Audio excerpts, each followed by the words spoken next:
Welcome everybody to the Bizz Buzz channel. We're fortunate today to have John Frank from JSR Star out of Howard County, Maryland, to talk a little bit about his background and a multiplicity of things that John's involved in.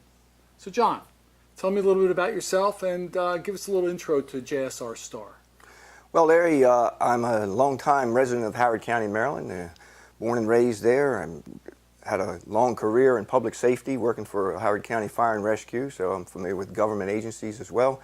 And as such, about 25 years ago, started a business off to the side that ultimately turned into a full-time business, JSR Star. It's multifaceted, and we deal with a large, broad brush of different types of services that we provide clients. Why don't you give us an example of just a couple of the services that you provide?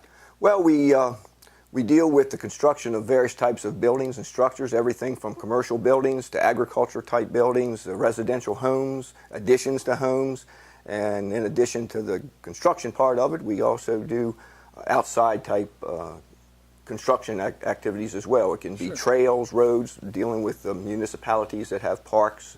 They need to put in some nature trails, that sort of thing. Terrific. So that's the construction side. Any particular project you're working on right now that you'd like to talk about? Well, we have a number of current construction projects in place. One of our commercial projects right now is for the Howard County Living Farm Heritage Museum, located in West Friendship, Maryland. And it's a 20,000 square foot building that will be a part of their main display process there at the Living Farm Heritage Museum, and it'll house a portion of the structure will be the Maryland State Dairy Shrine, about 4,000 square foot of that. 7,000 square foot or so will be offices and public space areas, front foyer, and the rest of it's going to be open to just multiple displays that they change back and forth throughout the seasons. One thing that caught my attention when you said a dairy shrine. What is a dairy shrine? Well, agriculture plays a big role in the history of our country, obviously, and the East Coast states, all up and down the East Coast, have the longer history in agriculture as we know it, as opposed to Native Americans that was in this region before Europeans came to this area. And that rich history of agriculture, a large portion of that was in dairy farming. And a lot of the farm areas in communities such as Howard County, the dairy farm component has decreased significantly. Many years ago, 50 years ago, Howard County had over 300 dairy farms. Now they're down to 2. So that's a really large drop in numbers because of a lot of different things, but certainly growth and community development is a major one. So from a state perspective, in order to pay some homage and to preserve the history of that particular component of agriculture activity, the state of Maryland has a dairy shrine group. So it's a nonprofit organization that have kept the history of the dairy shrine or the dairy business and the bloodline information of their various herds of milk cows and things that they've developed over the years. And we're going to be housing that in this structure that we're part of. It's always so fascinating to me because, for instance, in milk, I go to the store, I buy a bottle of milk, I pour it, I drink it. And I have no concept, excuse me, of all the depth of things that go on behind the scenes to make that milk bottle appear on the shelf of a store. Yeah, you're right, Larry. Most people don't, and it's understandable because you don't really get as close to it as generations prior to ours. But there's a lot involved in it, a lot of science involved in it. Oh, I'm sure there is. Actual dairy herds and cows in general would only give a quarter of the amount of milk that they currently do nowadays, and that's been through genetically selection of herds. Well, that's a whole nother conversation for another day. Right on the cutting edge, absolutely. So I know you spoke about a bunch of different structures that JSR Star is involved in. Give us another example of another type of structure you're building.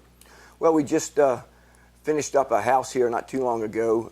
So we're not building it right now, but we still have to do some work for the parking area of it.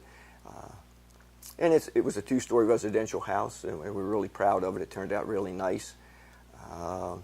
Interior. So it's a custom house? Yes, it was built on spec, and somebody gave you a plan? And we actually worked with the customer and designed it. And then It's part custom, site built, and then part commercially built through a third-party contractor, like a fabricated house could be. Fascinating. So it's, normally you buy a fabricated house and you bring it in, put some boxes together, and your house is done. Or you develop it, put it on site, and stick build it right there as a custom built home. We do a combination of both, and it seems to work out best for all parties from our perspective. So how do you get that work? How do you get your work? Is it by referral now because you've been in the community so long? Yes. How are people finding JSR Star? Yeah, it's usually through referrals. And we have a number of projects out there and word of mouth and that sort of thing. We do have a website and stuff that depicts what we're involved in, but some of our projects are agriculture projects. They could be sheds or barns. Some of them are decks on homes, those types of things. So that construction component is basically kind of a word of mouth. You had mentioned before the derivation of JSR Star. Why don't you tell us what the letters mean and what star means, and give us that background. Oh, well, the JSR part of it is the first letters of the first names of my 3 daughters, Jenny, Sarah, and Rebecca. And STAR was an acronym that I came up with along with a close friend of mine who works with me in the company from time to time, depending on the project we're working on. And that acronym stands for Service That Attracts Recognition. So we're kind of proud of what we do.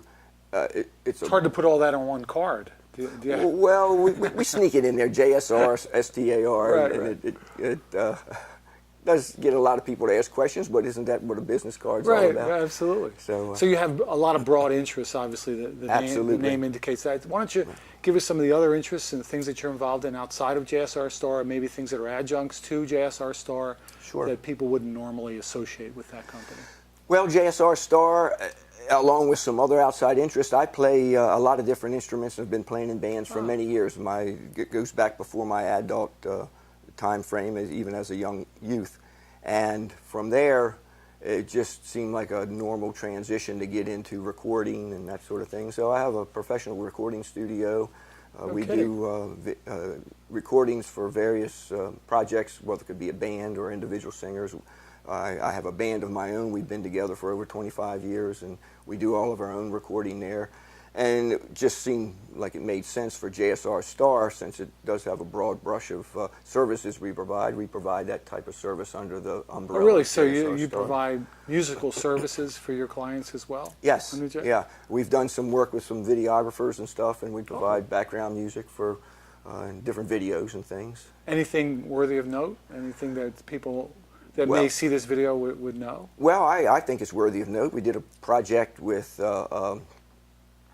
the Living Farm Heritage Museum of an oral history project that they did. And actually, we're still involved in it. The project's not 100% complete yet, but the first phase of it is, and that ended up being an approximately 60-minute DVD with, I think it was about 34 different agricultural-related historians, which is a kind of a fancy way of saying old farmers. And you recorded those and provided music for those as well? Well, we worked with a video company who took care of the video side of it, and then out of my studio we provided the music for the background. So there's at various times. So what kind of music do you play, John? Oh, well, from my standpoint, I love all kinds of music. So I can play bluegrass or gospel music and turn right around and play old-time rock and roll, or give you a nice little Rolling Stones. Oh yeah, or a beautiful rendition of the Star Spangled Banner. It doesn't make any difference. Do it on a guitar, Jimi Hendrix style, or play it on a violin if you wanted. That's terrific. That's so. Next time we'll have to have you come in with your band, and we'll film your band. We'll do a music video. Okay, well, we can do that. Is that good? So, we've got music, we've got buildings and structures. Give me some other ideas of other things. I know you're very diverse. Well, because of my background in previous life in public safety, I'm retired from Howard County Fire and Rescue. I worked a great career there, and when I finished up my career, I was Deputy Chief of the Fire Department, headed up the Office of Emergency Management for the last 10 years I was there, and had the opportunity to deal with a number of presidential declared disasters and work with other counties around the state and then other regions around the East Coast, and then worked with public safety organizations all across the country. So I had a great opportunity to really develop great relationships with people in public safety. Well, now that you mention that, when you talk about presidential declared disasters, Ellicott City was one of those. That's in Howard County. Yeah, in the recent Were you involved with flood. that disaster, the flooding? Well, not from a first-hand perspective. I knew many of the people that responded that first night from the first responders. Of course, the individuals that were selected to work with the reclamation of the project and get it back into livable conditions and where it could be opened back up to the community were people that I had worked with over the years and things. So I kept close ties with it. Was JSR Star involved in any of that reclamation? Not from the standpoint of providing the service from a contractual perspective, no. Gotcha.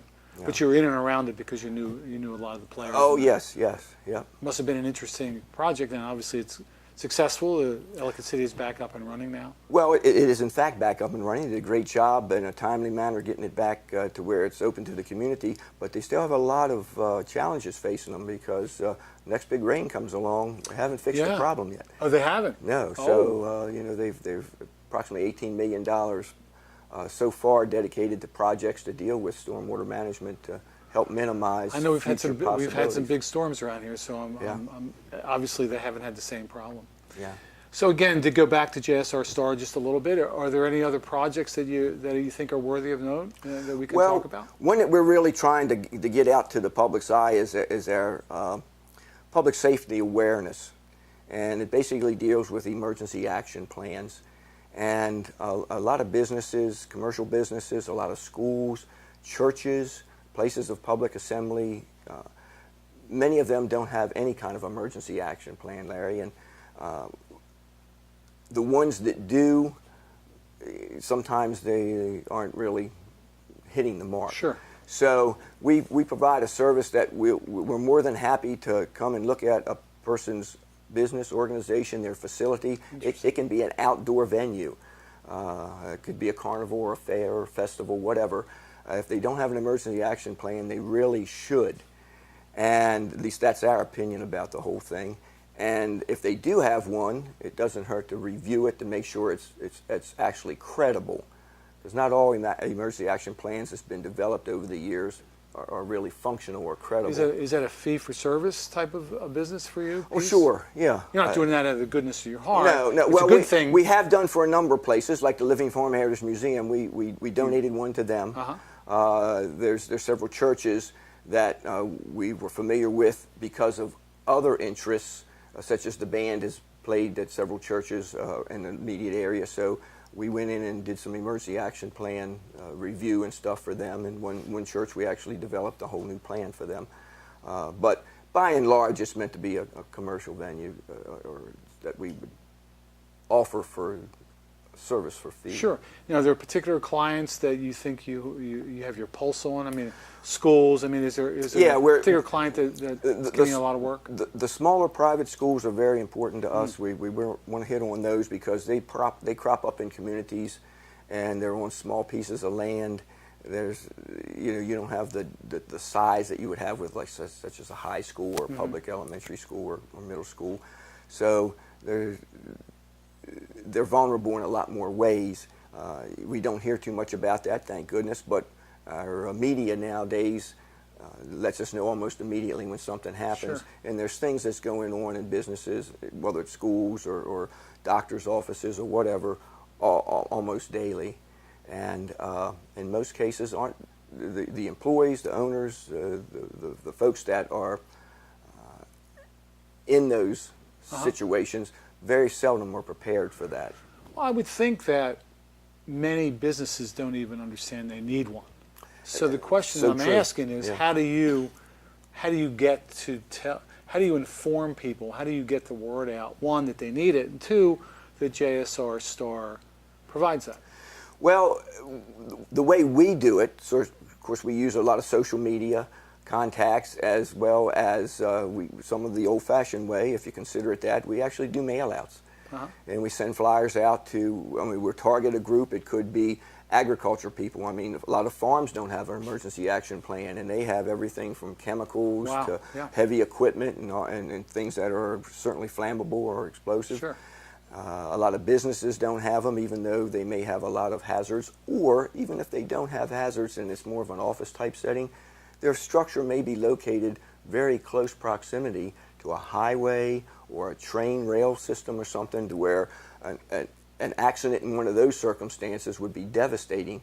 Sure. Even though it's not directly related, it's going to put them right in the line of That fire. must be So- a fascinating piece of business that you're involved in, and especially with your background. And I really appreciate, we could go on and on for hours. You're a very diverse guy with a lot of interests. But I want to just thank you for coming in and sitting with us and telling us a little bit about yourself. And I want to thank everybody for tuning in today to Bizz Buzz. And you can check our site out, and you can find out all the information you need about John Frank and JSR Star from our website. And again, thanks for attending.